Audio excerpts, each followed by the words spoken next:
વડોદરા મહાનગરપાલિકા દ્વારા યોજાનાર 2026ની ચૂંટણીના સંદર્ભે મહાગુજરાત ન્યૂઝ ચેનલ દ્વારા ભારતીય જનતા પાર્ટીના વડોદરા શહેર પ્રમુખ ડૉક્ટર જયપ્રકાશ સોની સાથે વિશેષ ઇન્ટરવ્યૂ લેવામાં આવ્યો હતો।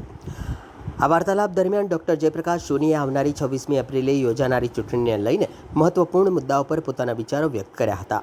તેમણે જણાવ્યું હતું કે ભાજપા દ્વારા શહેરના સર્વાંગી વિકાસ માટે સતત કામગીરી કરવામાં આવી રહી છે અને આવનારી ચૂંટણીમાં પણ પાર્ટીને જનતાનો ભરપૂર આશીર્વાદ મળશે।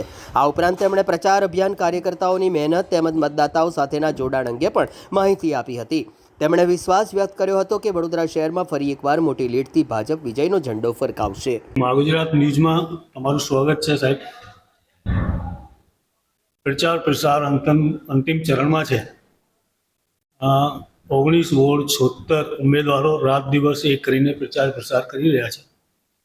કેવું લાગે છે, કેટલી સીટ આવે છે? ભારતીય જનતા પાર્ટી હંમેશા ઇલેક્શન મોડમાં રહેનારી પાર્ટી છે। અમારા કાર્યકર્તાઓ હર હંમેશા 365 દિવસ નાગરિકોની સાથે સંવાદ કરતા રહેતા હોય છે, એમનો સંપર્ક કરતા રહેતા હોય છે। ઇલેક્શન જ્યારે આવે ત્યારે અમે એને ઉત્સવ, એક પર્વ તરીકે ઉજવતા હોય છે। જેવી રીતે ઘરમાં કોઈ પ્રસંગ આવે અને બધા લોકો તૈયારી કરીને લાગી જતા હોય છે, એ જ પ્રમાણે અમારા કાર્યકર્તાઓ ઇલેક્શનના દિવસોમાં ઉત્સાહથી કામે લાગેલા છે।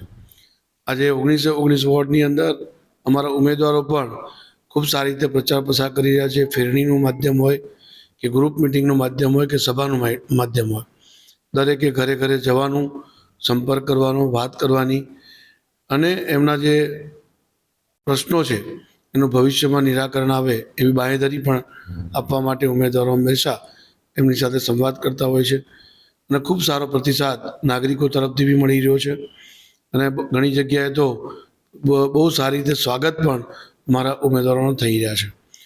પૂર્ણ મહિને જે હવે થોડાક જ દિવસો જ્યારે બાકી રહ્યા છે ત્યારે નાગરિકોને હું અપીલ કરું છું કે આપણે ભારતીય જનતા પાર્ટીને સમર્થન એટલે વિકાસને સમર્થન, જન સમર્થન ભાજપાને તો જન સમર્થન વિકાસને, આ સૂત્રને ધ્યાનમાં રાખીને આપ સૌ 26 તારીખે જ્યારે મતદાન કરવા જાઓ તો જરૂરથી કમળના નિશાનની સામે બટન દબાવી અને ભારતીય જનતા પાર્ટીને આપ મતદાન કરશો જી। વોર્ડમાં સાહેબ લાગે છે તમને કંઈક ડેમેજ કંટ્રોલ કરવા જેવું કંઈક? ના, બધા જ કાર્યકર્તાઓ અમારા કામે લાગેલા છે અને ભારતીય જનતા પાર્ટી અત્યારે હાલ 76માંથી 2 સીટ બિનહરીફ થવાથી 74 સીટ ઉપર જીતવા સાથે આગળ વધી રહી છે। ધન્યવાદ। ગુજરાતમાં તમારો